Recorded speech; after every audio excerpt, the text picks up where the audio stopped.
Welcome to I Used to Be Fun, the podcast about remembering who you were before life got so serious. I'm Anne-Marie Boyle, author, creativity instigator, and recovering overachiever. And each week, we explore how reconnecting to creativity and play helps us feel more alive, inspired, and like ourselves again. So set down the to-do list, grab a cup of coffee, and let's go find some fun.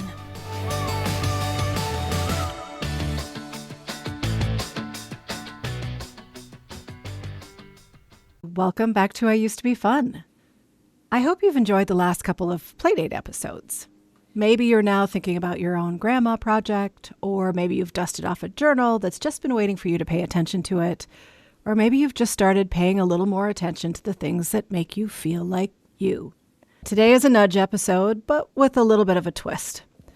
Normally, a nudge episode is just me chatting to you about an idea or an experience that's been bouncing around in my head. But today's episode is more like a nudge plus, or maybe a nudge with a cameo. Because last week, my friend Kim, and the very first ever Playdate here, sent an email to her subscribers. I read it, and then I immediately texted her. And I didn't text, "Hey, beautiful email," or "loved this." It was more like, "Okay, I think we need to talk about this on the podcast."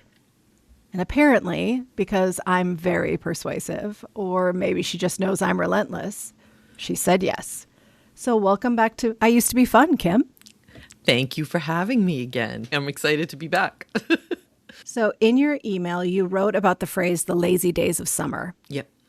And there were a couple of lines that caught my attention.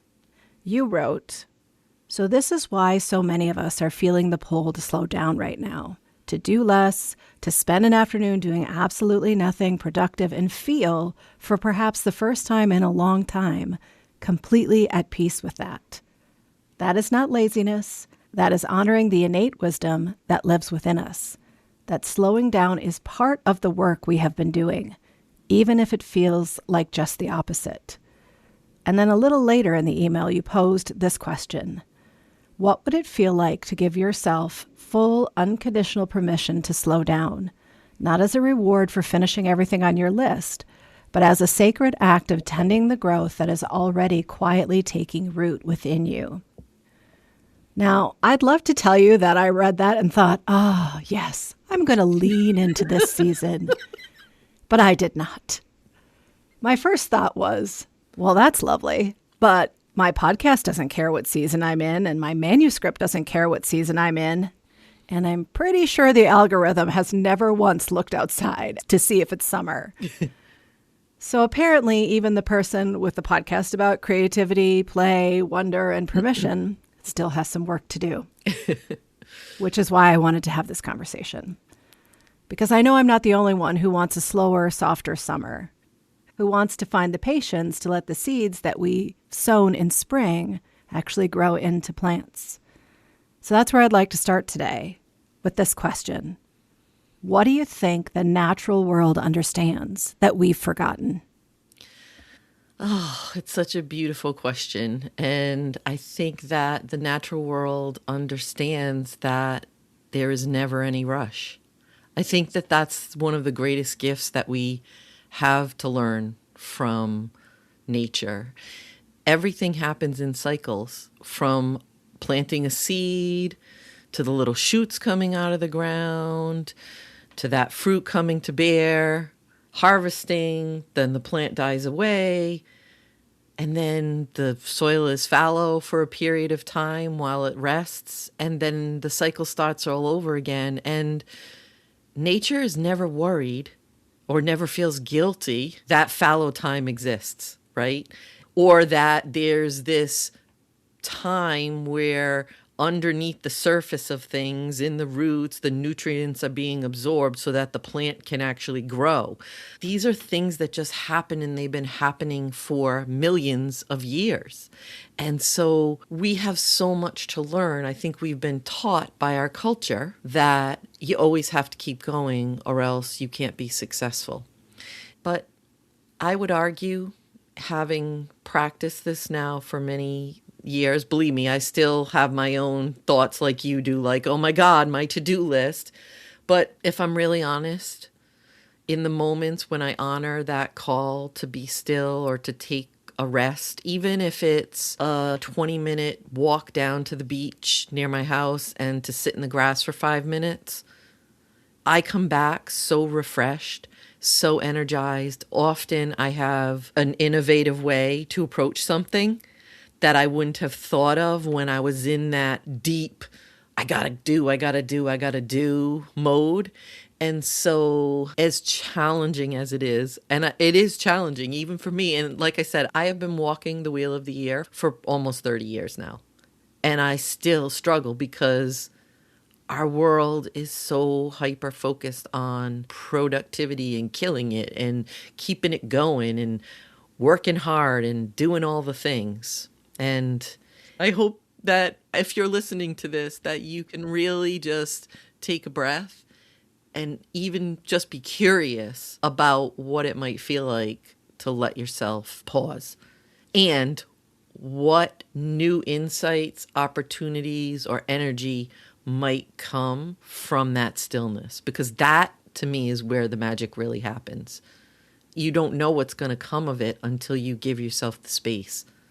So there's a lot I want to unpack there, but the first thing I want to do is to go back to something else that was in that email that you sent, which was a realization that you had that winter isn't the only fallow time. Can you talk a little bit about that?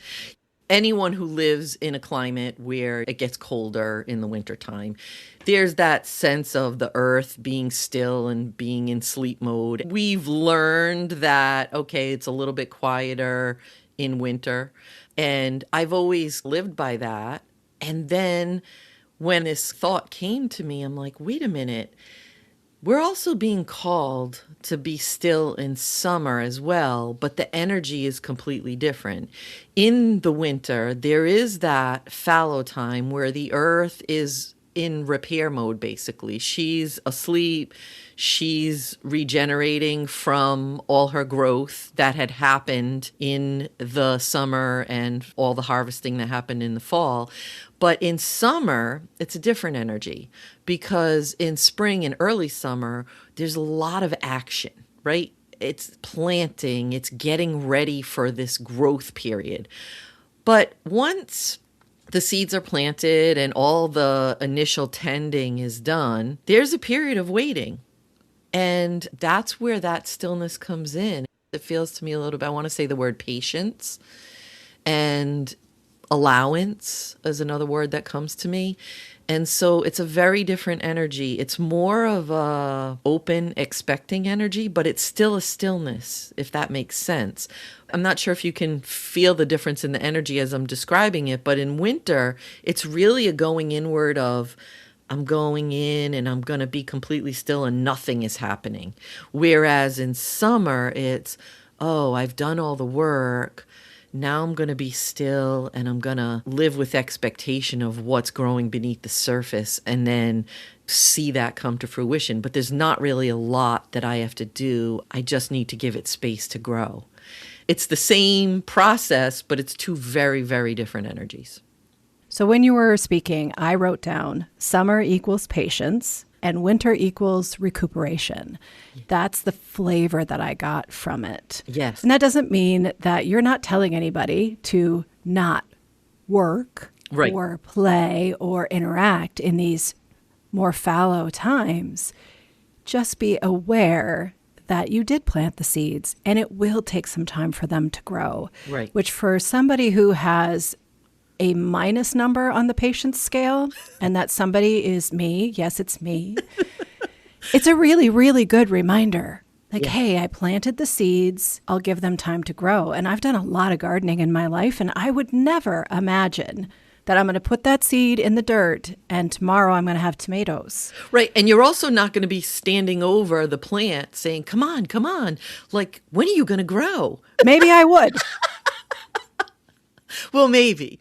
But you get my point, right? I think that's the thing where we live in a culture. Not only do we live in a hustle culture where we're always told that we need to be more productive, but We also live in a culture of instant gratification.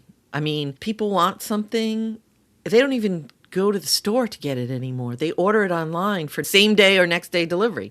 People aren't even patient enough to wait till the weekend to go run their errands and get the thing that they're thinking of. We've literally been trained to expect and want everything now. And I think we're really losing something really important because nature doesn't lie. And she is the ruler of this planet, whether people want to see that or not. She's going to be here long after we are. And she lives in rhythm. And she sets the tone for us. And I think we'd be a whole lot better off if we could learn to really live in that same space. You've definitely brought that to my attention over the years that we've been friends, is to feel into that rhythm and to acknowledge that going all the time doesn't work. No. I mean, we've all experienced it. Our bodies shut down, we get sick, Yep. Whatever it may be, but we still don't seem to learn the lesson as clearly as we should. So this is a great way to do it. Yeah. And since we're keeping this short today, I'm going to follow up with just a couple of questions. I wrote down stillness versus rest. Yes. Do you see a distinction?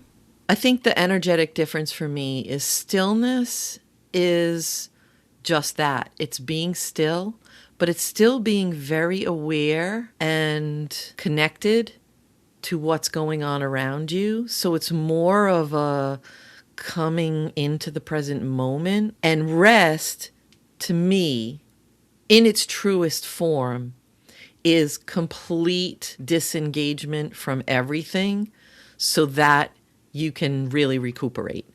Like your body can regenerate itself and your energy systems can come back online. And so to me, stillness can help you feel rested, but it's different because there is an awareness to it.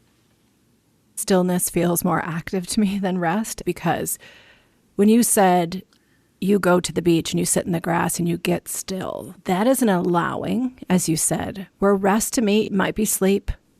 It might be zoning out in some other way. It might be a super deep meditative state, someplace where you're actually regenerating your physical form along with other things. Yes. And look, I definitely feel rested in a way when I come back from those moments. But I honestly think that's more about being present, because we're always either, I don't want to speak for everyone, but I think our culture, again, we're either living in the past or we're living in the future.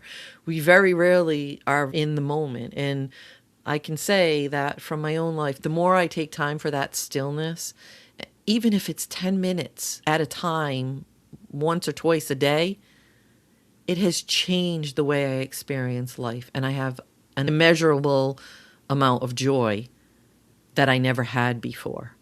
And I think that's because I've learned to be more present. And look, I'm still human and I still, go sometimes. But that's when I know I need more stillness. So how do you get there? How do you get to living in the moment or taking those moments of stillness? Do you have any actionable tips for us to get there? Like, let's put this on our to-do list. No, Anne-Marie. No, but you know what? In honesty, it does have to go on the to-do list initially, because in order to build any new habit, you have to be consistent with it. So it has to go on the to-do list. A lot of times I will write sticky notes and put them on my mirror in my bathroom or on the edge of my computer, or I set a timer on my phone.